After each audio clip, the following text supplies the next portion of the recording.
Hey, Collective Grand Rising. We're back, and after a long absence, because we've been struggling with, I feel like I've been cut loose from something, and I'm just like floating free now, kind of, or something. I'm not sure what to do next, you know? I heard somebody's reading, it said that you've ascended now, and so I claimed that reading. When I heard that, I went, doing. I've heard it before, but this time it seemed to apply. And I'm like, that resonated really, like for real, for real. And there are other things going along with that that seem to be indicators, such as being left in peace for the first time in a long time. I'm able to get some rest. I'm sleeping for longer stretches. My joints don't hurt so bad.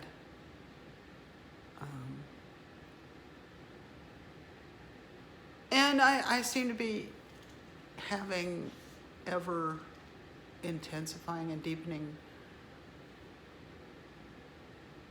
abilities, psychic abilities, clairs and stuff, you know. Got me some clairs, man. Thank you. I'm so grateful.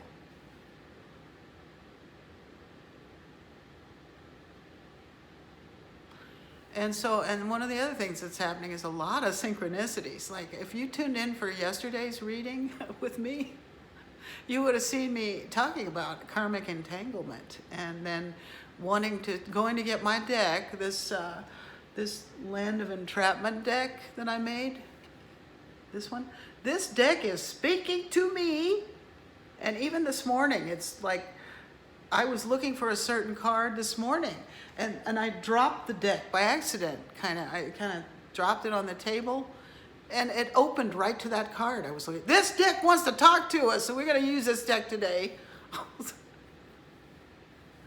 And I selected some other decks. We're going to also use my handmade playing card deck, and we're going to use this old favorite of mine. This is a playing card version of Rider-Waite, but I love it because of the size. It's nice and small for my little hands, my little mitts. An ex-boyfriend of mine used to say that I have pads like a cat. Look at those pads. I've got really robust hand pads. Okay. Though she be little, she be padded, man. She be fierce and padded. So we got our mitts on this deck today too. We're gonna check this deck for some messages. This little Rider-Waite playing card size deck. We also have a brand new deck. The Tarot of Curious Creatures. I continue to add to my tarot deck collection, and I love this one. This is so fun. This deck's really fun. It's really zingy, and it's full of bright colors and flavors and, you know, characters. This deck is full of characters. So I've discovered this deck pairs well with the Kipper deck, those people decks, and the Gypsy Oracle, those kind of decks. This pairs great with those. If you use this in a reading with one of those, you're going to find out about all the people in your environment and what they're up to. So we'll bust this out at some point. And then we also have here on the table the Oracle of the Radiant Sun, which I love. I love this deck. We'll be clarifying with this deck a little bit too. Okay. So before we start our reading, let's see, what did I want to talk about? So many things. So many things. Oh my God, I was just looking at my notes when I did that. I went over to look at my notes. They're right over here on the table. And I always end up abandoning my notes. But anyway, one of the other things that has happened to me in this process is I now have some spirit guides.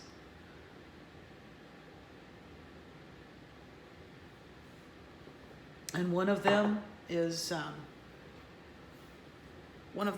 the founder. Oh, look, oh, jeez, I just picked up my iPad because I was gonna try to find a picture of him. It says 555. Okay. I didn't know. I swear I didn't know. I just picked this up. Okay. Angel numbers all over the place. Oh, and that's my little blue Chihuahua AI-generated illustration that I co-created with the AI, with one of those AI apps. See, I'm trying to embrace the changes, but you know, the changes are getting ridiculous, man. They're getting ridiculous, so I don't know. The changes are getting ridiculous. They're unembraceable, some of them. Okay. So anyway, whether you believe me or not, one of my spirit guides is the Buddhist monk and teacher, Chogyam Trungpa Rinpoche. And he was a Tibetan monk who fled out of China when the communist revolution hit. He had to run. Okay, I'm going to search him now so I can show you his picture, a picture of him. It's Chogyam Trungpa, teacher. It doesn't say Rinpoche. It just says teacher. Okay, let's go to images.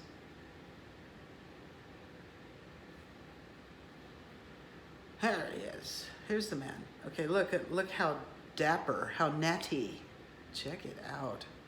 Come on.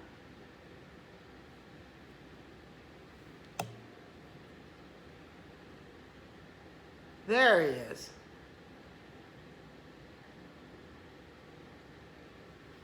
He founded Shambhala International. It's a network of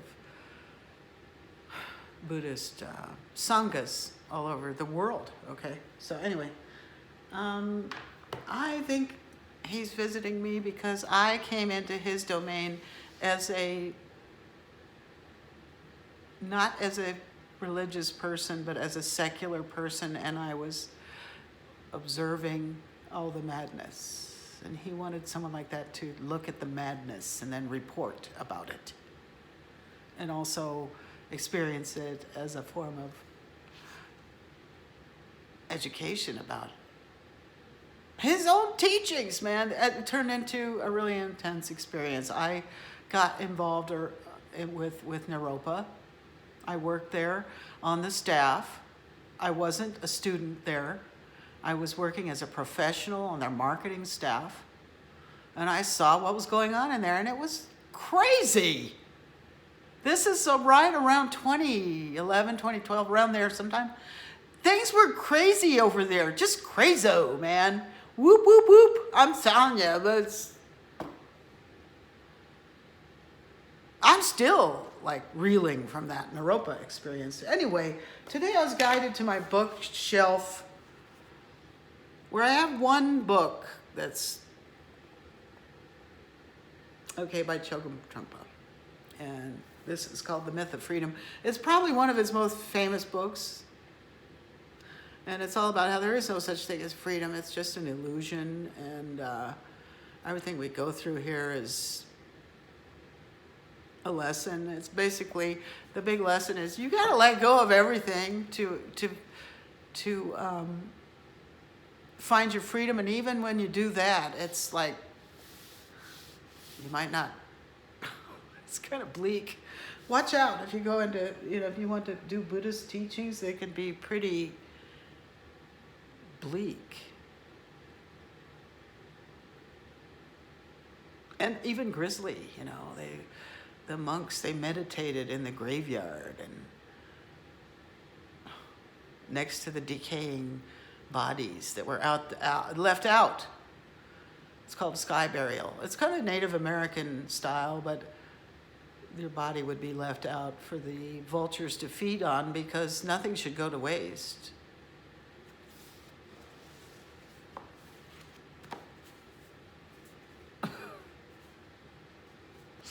They don't be burying shit in Buddhism. You don't bury things, you dig them out. And indeed, that's who Chogyam Trungpa was before he had to run away. He was a finder. He was a finder. He was a person who brought forth treasures out of caves and stuff. My theory about him is that he got MK Ultra'd in London when he was there. Okay. Anyway, I was directed to get this book out, and it fell open to this page.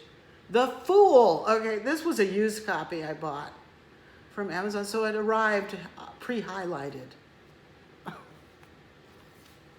The Fool came out. So we are going to read a little bit from The Fool. Okay, we're going to read from The Fool. Having understood about ego and neurosis, knowing the situation with which we are confronted, what do we do now?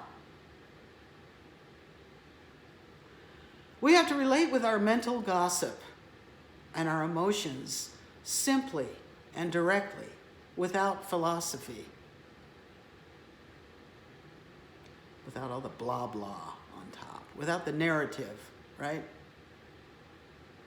You better be able to penetrate through all that blah, blah to get to the point to understand what's going on behind it all. Why are people going blah, blah, blah, blah, blah, blah all the time, right?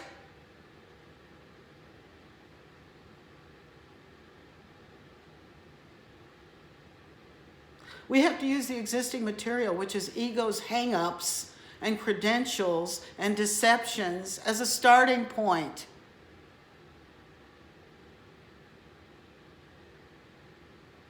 Then we begin to realize that in order to do this, we must actually use some kind of feeble credentials. Token credentials are necessary. Without them, we cannot begin. So we practice meditation using simple techniques. The breath is our feeble credential. The breath. There's no language there. There's no blah, blah. It's just breathing. It is ironic. We were studying Buddha Dharma without credentials, and now we find ourselves doing something fishy. We're doing the same thing we were criticizing. We feel uncomfortable and embarrassed about the whole thing. Is this another way to charlatanism, another egohood? Like spiritual materialism,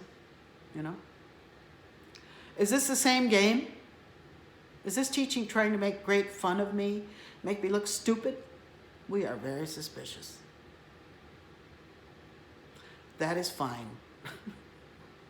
That's what it says. That is fine, period.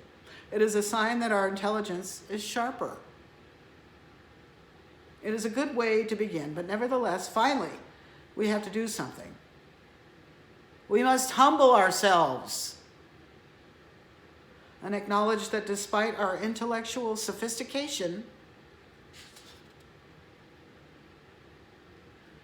our actual awareness of mind is primitive. Ooh. Should we read that last sentence again? I think it's about NPCs there. You are so susceptible to programming. You and your what did he say? Call it? You and your intellectual sophistication. Is all that blah, blah just programming? Our actual awareness of mind is primitive. You don't even know how your damn mind works. Somebody else does, though. And they know how to push your buttons and work you. Now they're even trying to put foreign materials in your body so that they can separate you from the spiritual realm and just control you as like a piece of meat to move around on their fucking game board and do things for them. That's the Matrix. It's mind control. And that is what this book and this teacher he talked a lot about deprogramming your mind, We are on the kindergarten level. We do not know how to count to 10. So by sitting and meditating, we acknowledge that we are fools, which is an extraordinarily powerful and necessary measure. You know nothing? Really? You're just like, you look like a little sock puppet running around going, you're that character they programmed you to be. We begin as fools. We sit and meditate. Once we begin to realize that we're actually 100% fools for doing such a thing. Yeah, because it seems foolish, especially to the hidden controllers. Why are they're like these fucking cash cows, or now they're sitting around just thinking. They're not even doing anything. The fools.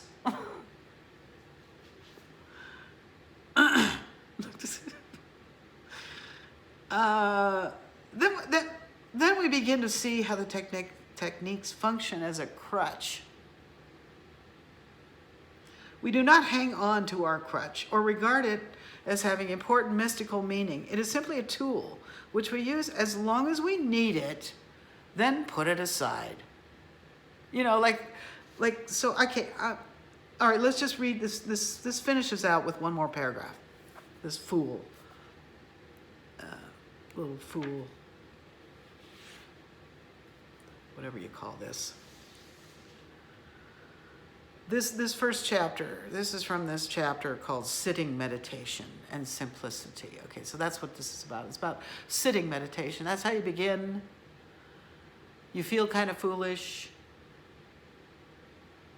It is almost the act of a fool to sit down on a cushion and do nothing when the world is burning around you. We must be willing to be completely ordinary people, which means accepting ourselves as we are without trying to become greater, purer, more spiritual, more insightful. If we can accept our imperfections as they are, quite ordinarily, then we can use them as part of the path. But if we try to get rid of our imperfections, then they will be enemies, obstacles on the road to our self-improvement. I think he's talking about shadow work here. And the same is true for the breath. If we can see it as it is without trying to use it to improve ourselves, then it becomes a part of the path because we are no longer using it as the tool of our personal ambition. So not weaponizing yourself. Just be organic, okay? Breathe, okay? Breathe. Be a fool. Be a fool. Take the leap of faith that you don't need all that blah blah. You don't need all that programming. You know, like, a lot of people are breaking programming. That's what this time is about. And like, we're in the woo and we're breaking the programming. And what happens next? Where do we go now with this? It's kind of like the promise of all this is that you will now be able to create your own reality. You will write your own narrative. You will create your own reality. Okay, collective. That's what being an ascended person means. That you go high enough to be beyond the reach of all these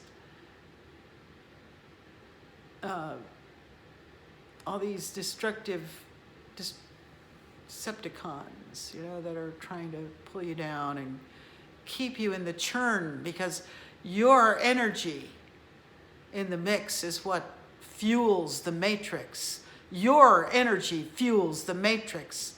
The pain, the suffering that they can squeeze out of you that's like the gasoline they fill up the engines of the matrix with, is your pain, your suffering. It's really negative and horrible. All right, on that happy note,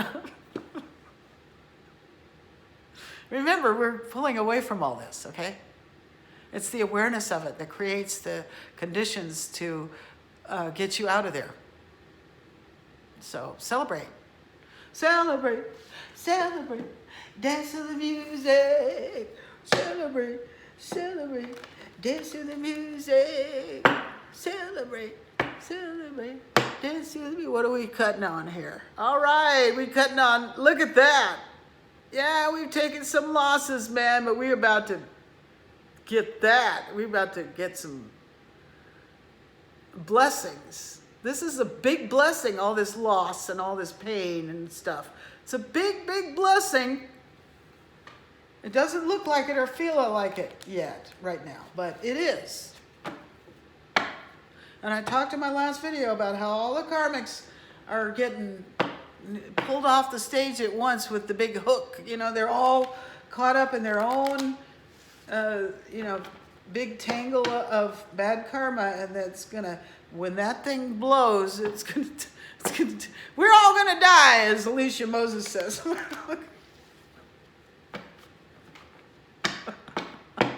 Those are my favorite cards of hers. I love her "We're all gonna die" card, and I love her "Yeah, you" card. Yeah, you. Yeah. Yeah, you. All right, let's see what else we got here. What? All right, you've been tormented, collective. You've been in a mind prison. You've been a victim of them messing with your mind. They messed with your mind. What did Rinpoche say in that little lecture I just read? With the blah blah, okay? The narrative.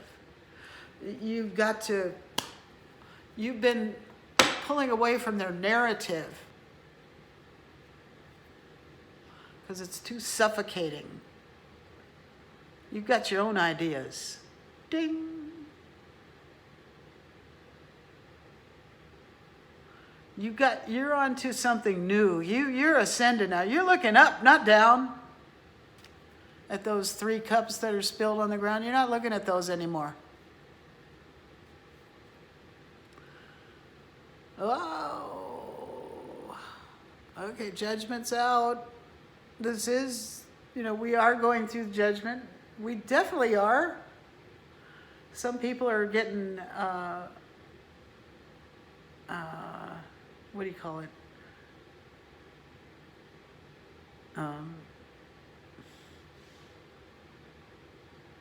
Redeemed.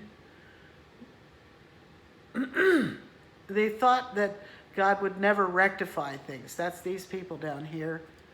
They thought God would never rectify things, but God always comes to do that. Always. God always has a reason for everything that happens to us.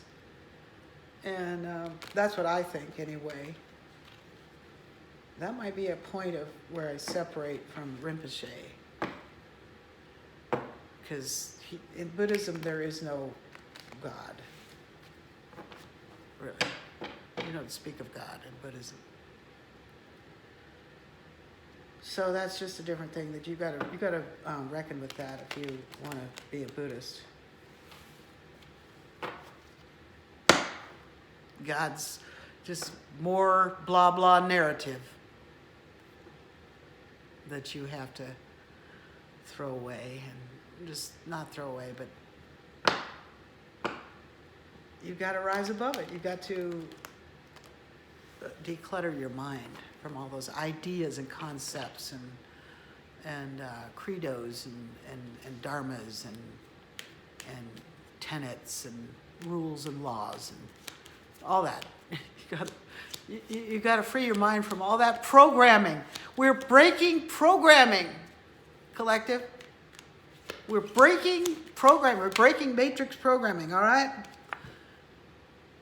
Knight of Wands has come out here. We're very passionate about doing this. And the hidden controllers are very passionate about stopping us.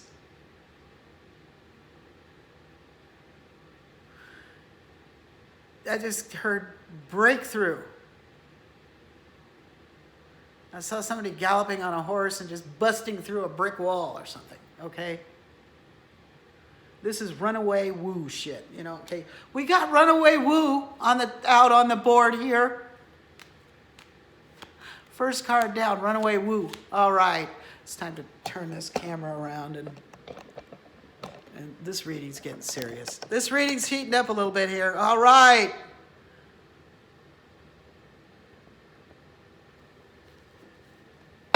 Let's go. What else we got?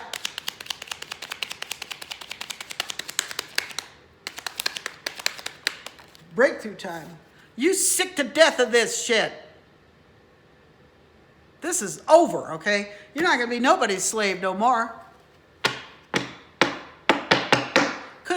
Because you learn how to meditate a little bit. I just heard. And you tuned out the blah blah. You got like this. You got your King of Swords on. You are being very discerning. You bossed up in the discernment department. Okay, what else is that? Came out. Wow, your energy is so high frequency. Okay. Everybody wants to put their little tin cup down there in the flow and catch some.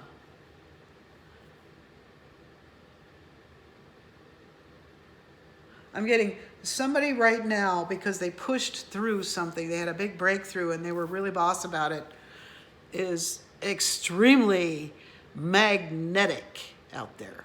Okay, somebody's really magnetic, and you're going to attract stuff to you now. You're going to attract experiences to you that are on a new level. Okay, you're going next level. This knight is going to turn into a king. You're going to boss up in this department too, in the breakthrough department, in the passion, I heard your appetite for life is just off the charts. Okay, you want to have some experiences that are positive. You're sick to death of being slaved and put upon by these hidden controller people and their schemes, and you want to be in charge of your own. By God, you're going to be in charge of your own energy. If it's the last thing you ever do, I gotta get out of this place. If it's the last thing I ever do. Okay, something went on the floor. That's a biggie. It's a biggie. If it goes on the floor, it's a biggie. Okay, what is it? Drum roll. It is a biggie. Okay. You are in your Empress energy, whether you're a man or a woman, you're in your Empress energy, which is, fertile, nubile, right? Creative, loving, supreme goddess energy, man. That's where you're at. That's what quality your energy is, and you are in charge of it. Somebody's large and in charge out here. An empress.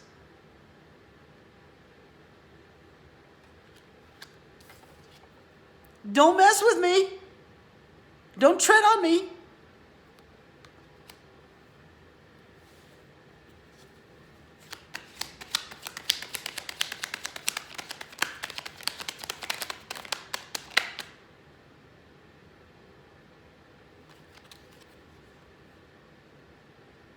Queen of Pentacles, that's pre-Empress energy, but it's the same thing. It's earthy, nurturing, organic, abundant, healthy, wholesome energy. Okay, it's kindness and generosity. That's what you have. That's the kind of energy that you have. Everybody wants a piece of that. Everybody wants a piece of it. You better protect your energy because you're not done yet. I just heard you still have some. You're still discovering what your mission is, but you also have some spirit guides now to help you. Okay. We heard from one of mine here this morning. And he's not just my spirit guide. I'm sure he's the spirit guide for a lot of people. And I think I became his spirit guide because I went on a trip to Nepal with Naropa a long time ago, way back in 1987. That was the year Chogyam Trungpa Rinpoche left the earth plane. And I think I had a vision that at that time that when he died, his spirit went out in emanations, like to a whole bunch of people.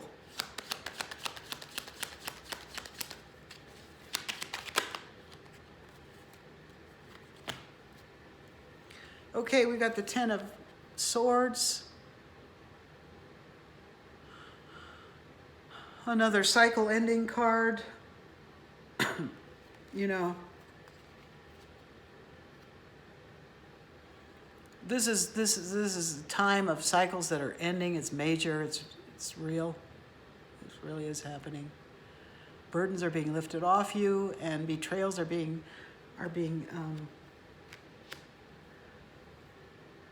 rectified and so forth. And this is all for your happiness. You have reached this pinnacle of developing your spiritual gifts and abilities. You are at Empress. You're at Empress. You're at High Priestess. You're at 10 of Cups. You're at Ace of Cups. Look where you are. This is who you are, okay? All that work you've done has paid off.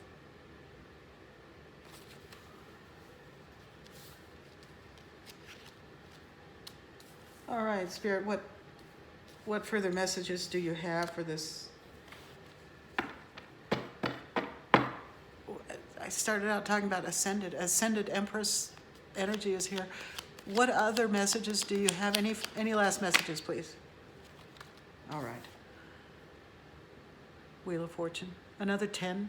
So things really are changing. You got all these major cycles. They're changing for you. You just graduated. You had some kind of major graduation upgrade thing to your energy, to your life is coming. Okay.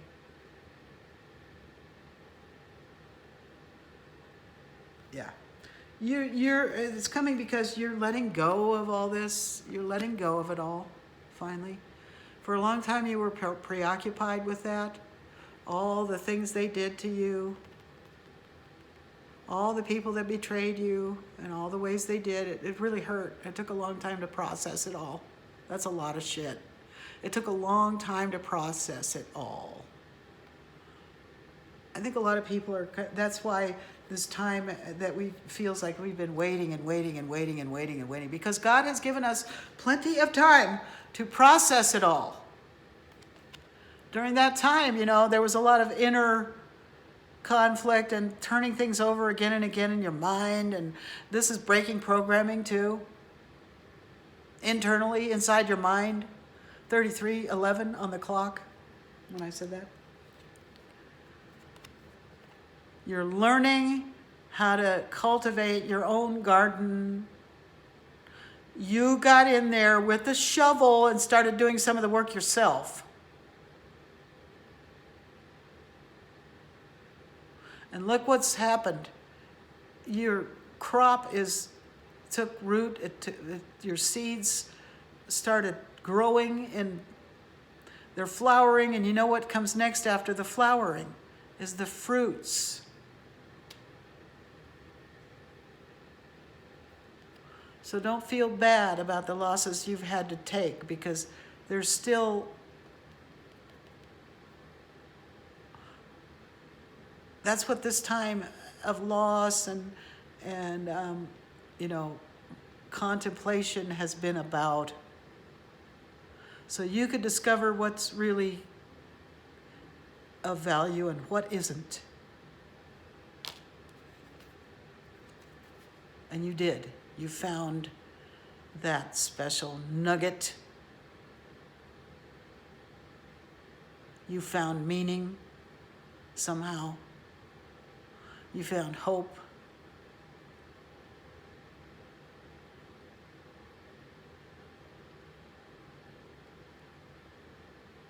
This is hope. It's not just hopium. It's hope. It's real hope. You kept that alive in spite of all that you went through.